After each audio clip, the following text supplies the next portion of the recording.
Bonjour, voilà une vidéo pour vous expliquer comment bien utiliser le module cahier de texte et le module travail à faire sur Pronote.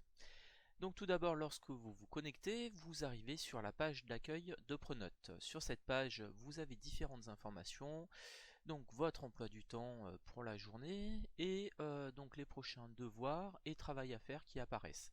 Alors là, vous avez qu'un résumé. Ce que je vous conseille, c'est d'aller dans l'onglet cahier de texte qui se trouve en haut, puis par exemple pour voir le travail à faire dans les différentes matières, vous cliquez sur travail à faire. Une fois que vous avez cliqué dans travail à faire, vous avez deux solutions. Soit vous affichez par vue chronologique, c'est-à-dire que vous affichez d'abord les devoirs du jour. Si vous montez au-dessus, vous avez les devoirs pour les prochains jours. Et si vous descendez en dessous, vous avez les devoirs pour les jours précédents. Moi, ce que je conseille, c'est plutôt d'utiliser la vue hebdomadaire. Donc c'est une vue par semaine, et ainsi ça va vous permettre de vous organiser et d'organiser votre travail pour la semaine à venir. Donc, lorsque vous cliquez sur la vue hebdomadaire, vous pouvez choisir les semaines. Donc de base, il vous affiche la semaine en cours, mais vous pouvez sélectionner des semaines à venir ou les semaines précédentes. Vous avez aussi la possibilité de sélectionner l'affichage des devoirs faits ou à faire. Donc par exemple, si je clique sur fait, tout ce qui a été fait ici pour cet élève disparaît. Si je clique sur à faire, j'enlève les devoirs qui sont à faire. Donc il n'y a plus que les devoirs qui ont été faits. Donc je vous conseille du coup pour vous organiser de cliquer sur fait, comme ça on va dire que les devoirs qui ont été réalisés ne s'affichent plus et vous voyez exactement ce qu'il vous reste pour la semaine. Donc maintenant vous pouvez cliquer après sur chaque cours, chaque devoir qui vous est demandé.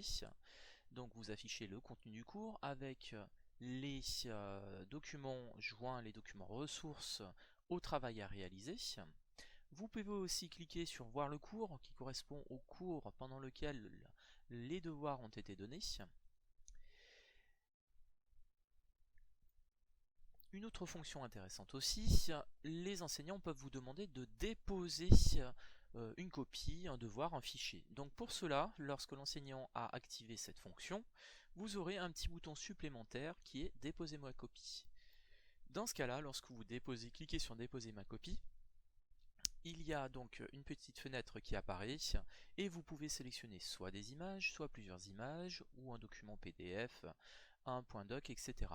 Attention, la taille maximum autorisée par Pronote est de 4 mégaoctets. Donc si vous avez des fichiers volumineux, vous ne pourrez pas les transférer par ce moyen-là. Alors, autre fonction, lorsque vous avez déposé votre copie, par exemple j'ai cliqué sur un cours où l'élève a déposé sa copie, vous avez copie rendue. Donc tant que l'enseignant n'a pas validé votre copie, vous pouvez la modifier. Là la copie a été validée, donc on ne peut plus la modifier. Par contre on peut la consulter et il suffit de cliquer sur le bouton copie rendue et consulter. Donc je vous conseille vivement d'utiliser ce module de Pronote qui est plutôt très bien fait. Il vous permettra de vous organiser dans le travail à réaliser semaine par semaine et de ne rien oublier surtout.